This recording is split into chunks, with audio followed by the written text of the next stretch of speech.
If you're looking for a fun way to use your watercolor painting to create a unique and personalized gift for a loved one, today's video is just for you. We're going to think outside the box. Actually, we're literally going to paint the box.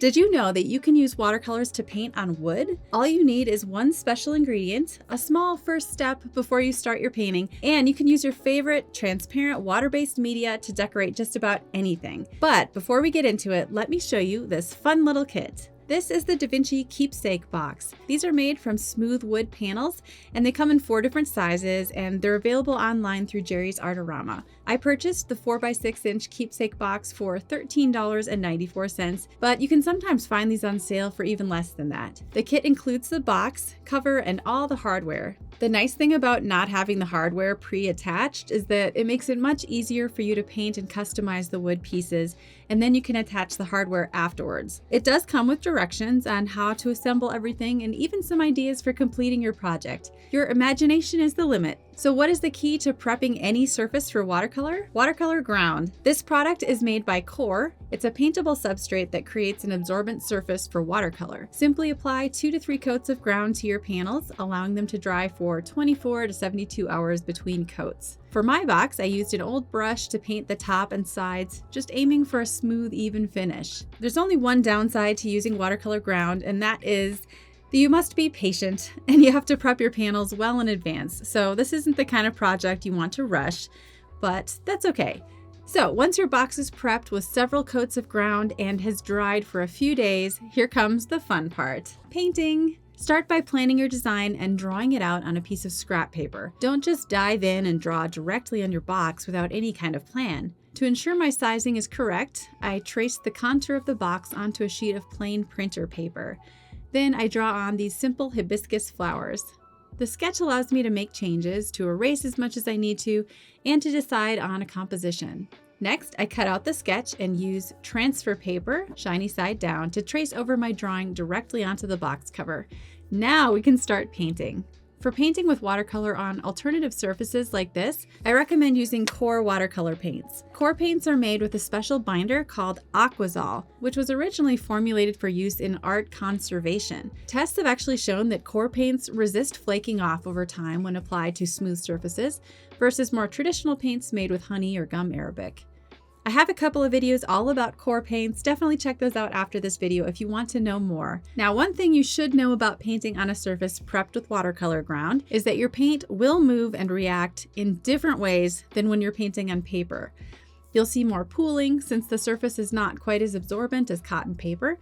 Now, this is actually an element I enjoy and embrace when working on panels. You can get some really cool effects. Like any watercolor painting, your artwork will most likely go through some ugly stages. The beauty of working on ground is that if you do make a major mistake or you just really don't like the direction your painting is going, you can actually lift all the color back off to pure white, even your staining colors. So if you feel insecure about potentially ruining your keepsake box, don't. On watercolor ground, you can fix any mistake or even start over completely. I like to work with very small brushes when painting details on a panel surface.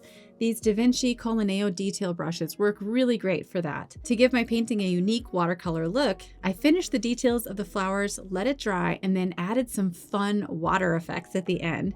I dropped in puddles of paint in the background and just let it do its thing. It can be a little scary using this much water, but I'm always glad I tried it. The result is surprising and one of a kind. There's the finished cover. Now, before we can finish the rest of the box, the watercolor needs to be sealed and varnished so that it's waterproof, of course. You can use cold wax or spray varnish to seal a painting. Here I apply 2 coats of matte archival spray varnish and then a final coat of glossy varnish. This is a good idea to do your varnishing outside because sometimes the smell can be a little overpowering. If you can't stand the smell of varnish, definitely go with the cold wax. I do have a video about that as well. Now, for the rest of the box, obviously there are an infinite number of possible ways you can decorate this. I wanted to keep the cover the main star of the show, so I opted for a simple, solid color for the rest of it. I used acrylic paints for the main body of the box. Phthalo green was a perfect match. Since I didn't need to mix any special colors, I just squeezed paint directly out of the tube onto the box and carefully painted the entire exterior. Once the first coat was dry, I added a thin second coat of the same color.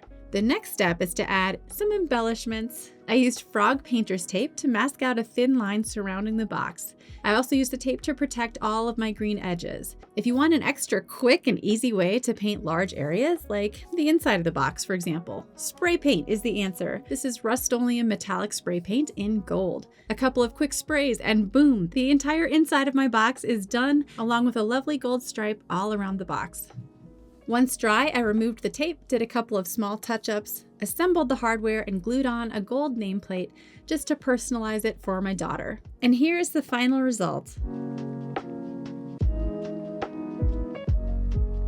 I hope this video gets you excited for your next project, maybe some ideas for Christmas gifts. Thanks for watching today. Check out this next video all about core watercolor paints, and I'll see you over there.